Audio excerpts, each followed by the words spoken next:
Hello, this is Angie Yingst, and you're listening to Centered, grounded conversations about the metaphysical. Blessed Imbolc friends, it is Angelica, and I'm here to talk about the stirring beneath the snow that's happening right now. We're at a point on the wheel of the year that's called a cross-quarter day. It's called Imbolc, and it's stands at the midway point between Winter Solstice and Vernal Equinox. So that's why we call it a cross-quarter day. And it's traditionally celebrated either on February 1st, February 2nd. You'll hear people call it Candlemas. Most often it's observed on February 2nd as the Feast of St. Brigid, or simply Brigid's Day. Imbolc is an ancient holy day that predates Christianity and has roots in the British Isles. The earliest written references to Imbolc in Irish literature date back to about the 10th century. So poetry from that era links the holiday to use milk, with strong implications for ideas of like purification, nourishment, and new life. And it's speculated that this ritual actually stems from the breeding cycle of sheep and the beginning of lactation. So sheep mate in the autumn and gestate for about 5 months and then give birth around Imbolc. So the arrival of lambs meant the first fresh milk in months. Milk and cheese made from it were often the very first new food of the year. And the holiday is traditionally aligned actually with the first day of spring and the idea of rebirth. So in the agrarian calendar, while definitely doesn't look like spring here in Pennsylvania, but it's the idea that things are stirring.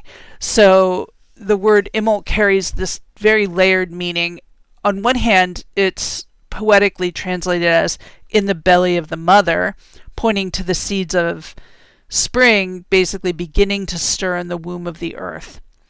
A related term is oilmec, meaning ewe's milk. My pronunciation of Gaelic and Welsh is terrible, so I am going to apologize in advance. But the idea of ewe's milks reference that lambing season and the return of fresh milk during the cold months. So for agrarian cultures, this mattered deeply. At Samhain, the animals are slaughtered for meat, and then that's preserved through the winter. The decision on which animals were going to be slaughtered was a big deal. All those not slaughtered needed to be cared for and fed in the winter months. So the stores of oats, for example, that were given, for humans to eat were also given for the animals. So animals were like this integral part of life for those in agrarian cultures, and they were fed first. So they needed to be kept, happy and fed. And so because meat was not mass produced and not a staple of every meal, you cared for the animals, then you fed your family. And those that produced milk, which was the ones that you basically wanted to keep, were actually the first of the food for the year because the milk came. So with the sheep mating in the autumn, they gestated for 5 months, give birth around Imbolc.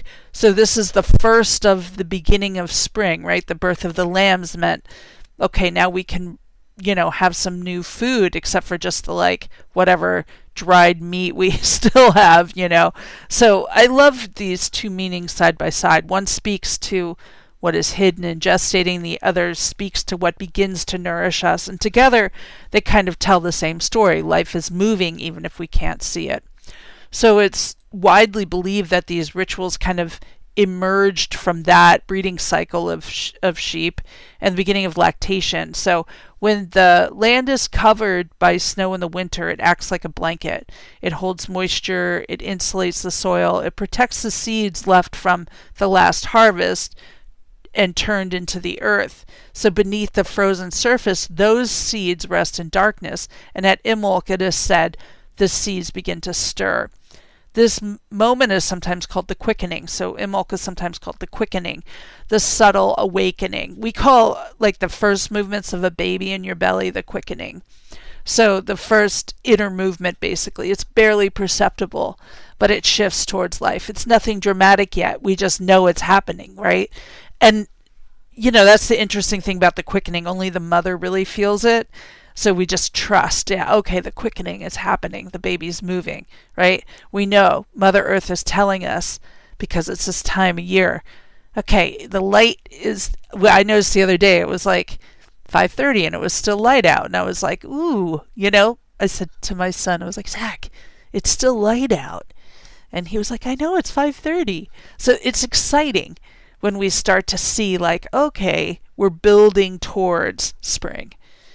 So no green shoots, no blossoms, but the stirring. And in some places you are getting like the crocus coming up and things like that. But the 6 weeks between Imbolc and Vernal Equinox mark this sacred in-between. And this is where Imbolc comes profoundly relevant to our inner world, because this is where we plant seeds, set intentions, we read, dream, imagine. Often we see nothing, so we're like planning for our garden, right? Planning for what happens in the spring, but we can't quite get there. We're not there yet, so this is the planning stage. So Imbolc kind of reminds us that growth doesn't have to announce itself loudly. It happens quietly, and it doesn't happen overnight. It happens gradually. So while everything looks fallow on the surface, we know that change is happening beneath the surface. So it reminds us that our journey back to light takes us, a quarter of the year we're in the dark. So I like that Imbolc kind of marks this beginning of like our move towards spring. And then Vernal Equinox is the height. And I talk about that at all the like equinoxes and solstices that, they call a Yule, midwinter, and Lammas. Oh no, is it Lammas? No, Litha, or Litha, they call midsummer, like a Midsummer Night's Dream. That's because Beltane is the start of summer. So we kind of see it like the kind of spiritual and magical workings. This is the beginning of spring. So interesting, right? Okay, so in the old traditions, Imbolc wasn't only about like the ewe's milk and that. It was also about the hearth fire and domestic sanctity.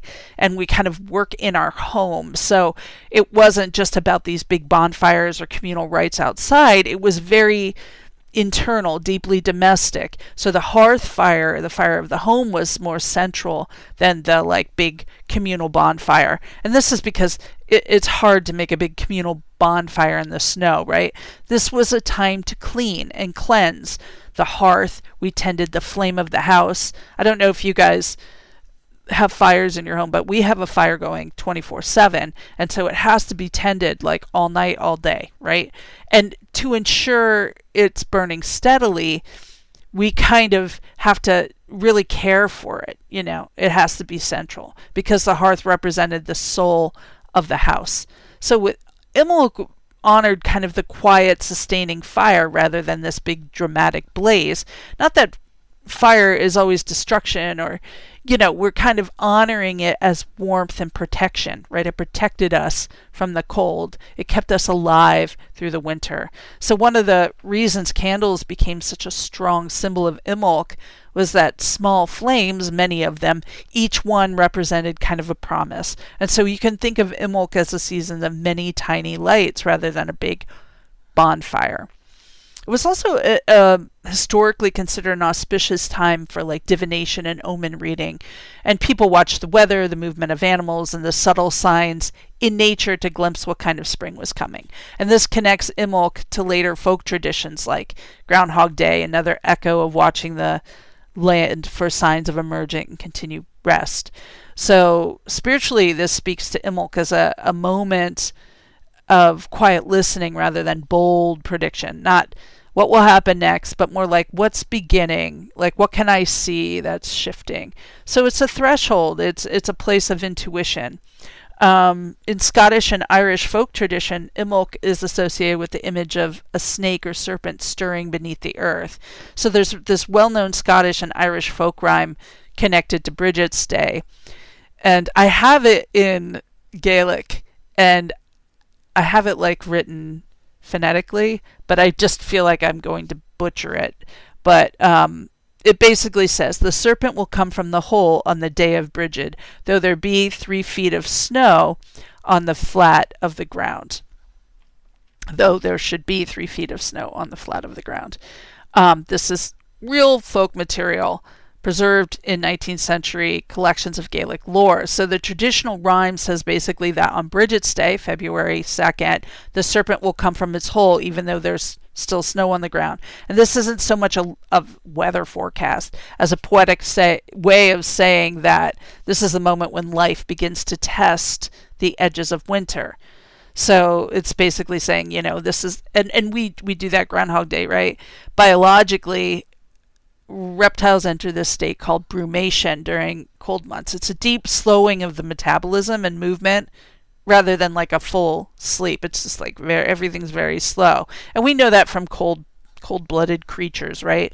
But as the light slowly returns and deepens and gets longer and the temperatures subtly shift, they may begin to stir long before spring is present, but the animals are very tuned into this. So the snake, a symbol of regeneration and cyclical renewal, becomes this emblem of the first inner movement. So even if the cold continues, even if the landscape looks frozen, something begins to awake.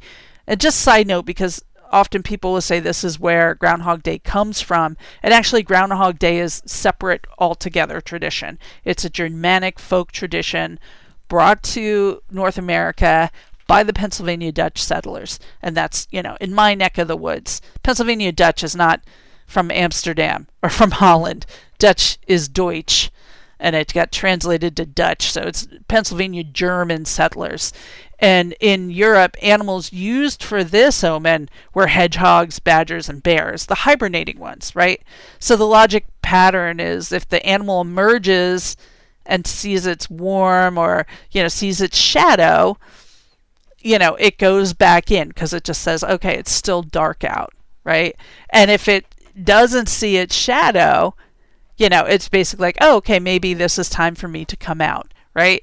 So Brigid's snake lore and Groundhog Day are like parallel traditions, not direct parent-child. And I just want to make that pretty clear because I think I have said that in the past. So I just want to make sure you understand I was wrong. So at Imbolc, people watch for signs of life stirring, and that comes in a lot of ways, like what's around where you live, So here in Pennsylvania, we see the groundhogs come out. We have bears, but we don't always see them. They're usually in the mountains, in the Appalachians. So people watched for these like little poetic symbols of the threshold moment between winter and returning movement, returning spring. So moving along, like alongside fire, Brigid is also associated with sacred wells and holy springs. And across Ireland and parts of Britain, wells dedicated to Brigid were visited for healing, fertility, and protection.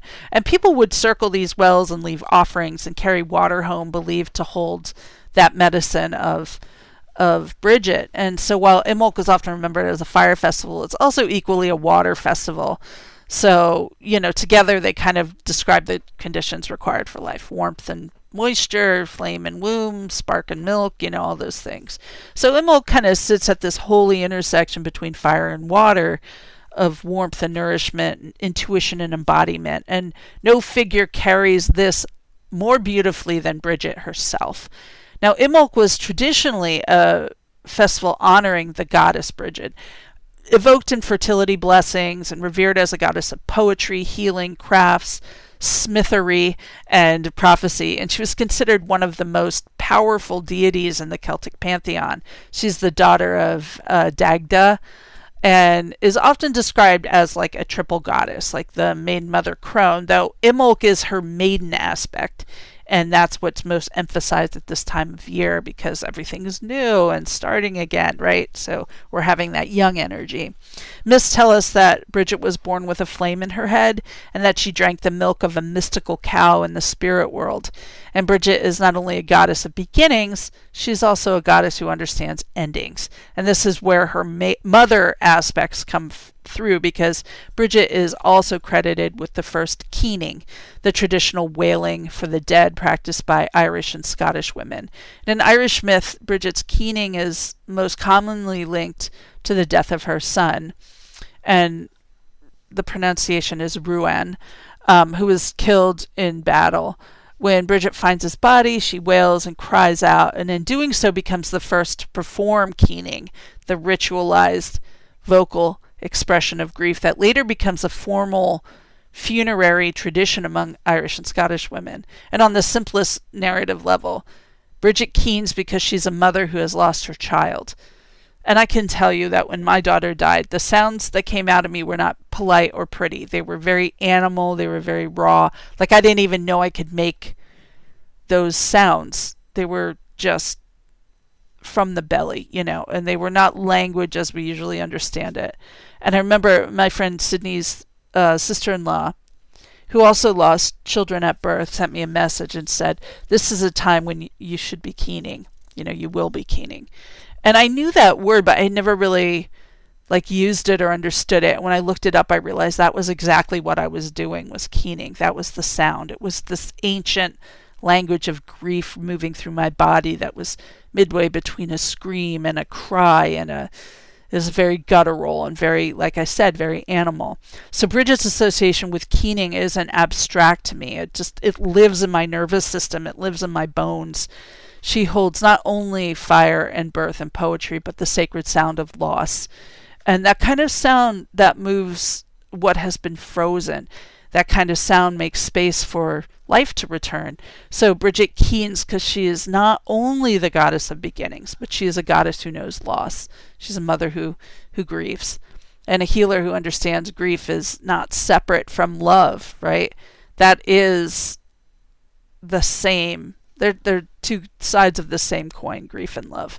So in her mythology, creation and mourning are kind of braided together, and fire is tended, and ashes are tended, and they belong to kind of the same cycle. And death and birth speak the same language. So by giving Brigid the origin of keening, those old stories tell us something radical. Grief itself is sacred, right? The sounds that arise from the deepest places in us are prayers, and what they move what we need moved, which is our grief. They kind of make space for us. They get it all out. They release. So we have a lot of release energy here. In pre-Christian times, Imbolc observances began on the night before February 1st, and people prepared for Brigid's visit by crafting effigies, like corn dollies, but they were made from oats and rushes, and dressed in cloth and placed in a basket overnight. And lamps were lit and fires were kindled, and there were bonfires burned in her honor. But over the century, Brigid was absorbed into Christianity as Saint Brigid. And the church regards Saint Brigid as a historical figure with written accounts dating back to the 8th century. She is one of Ireland's 3 patron saints and is associated with newborns, midwives, dairy workers, cattle, healing, and charity.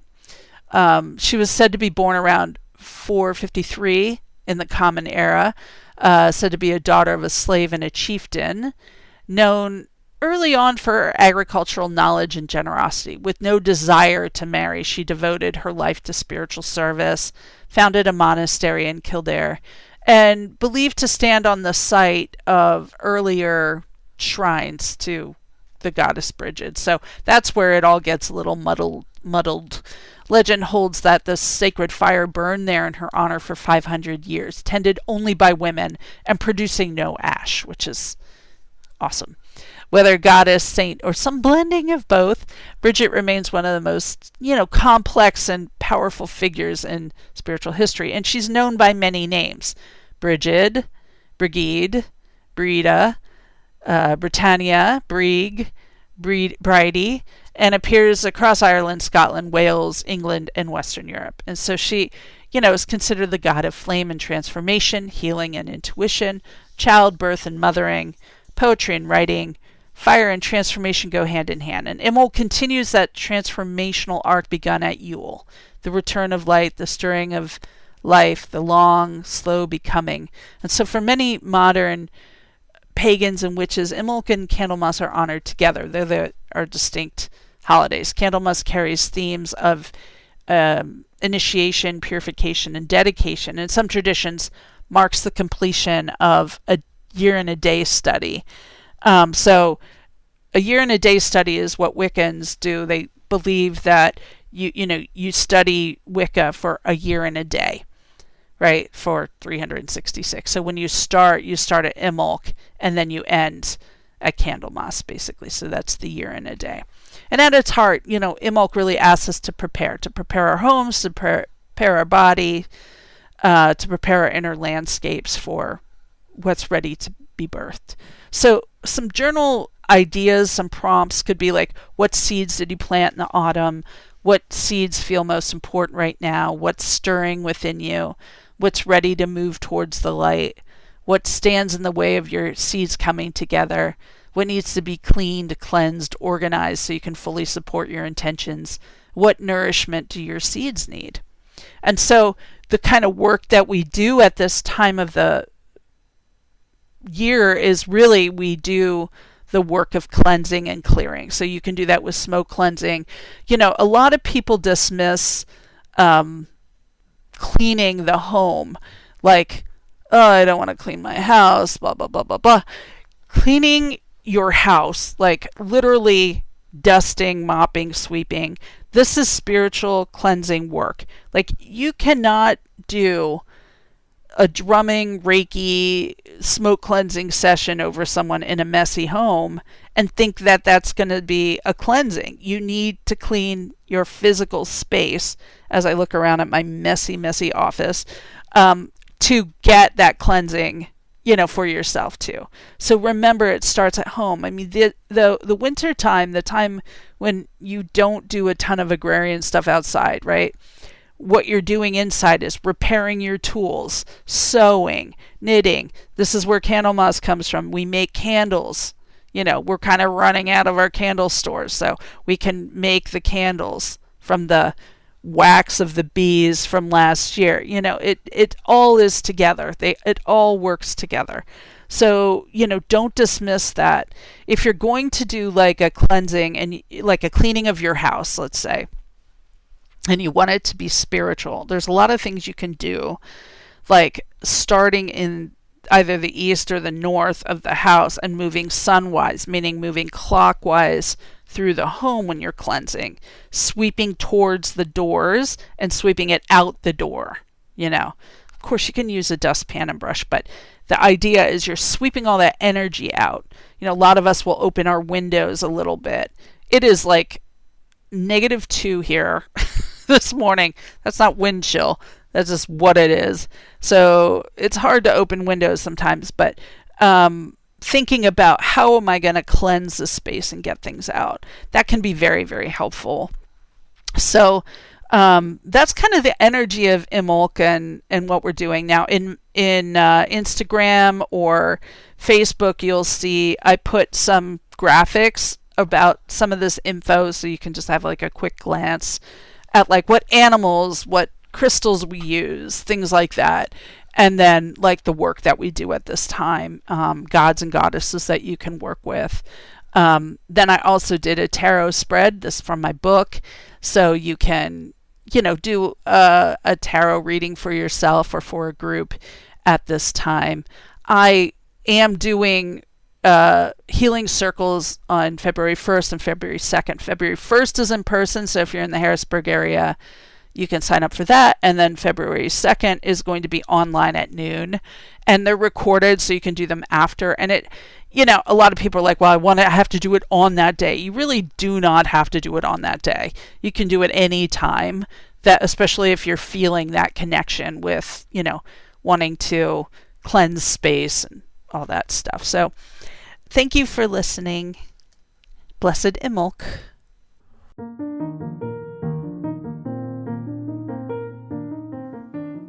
Thanks for listening to Centered with me, Angie Yingst. If you'd like to send me a question or comment about this show or any shows, you can send them to Angie@themoonandstone.com.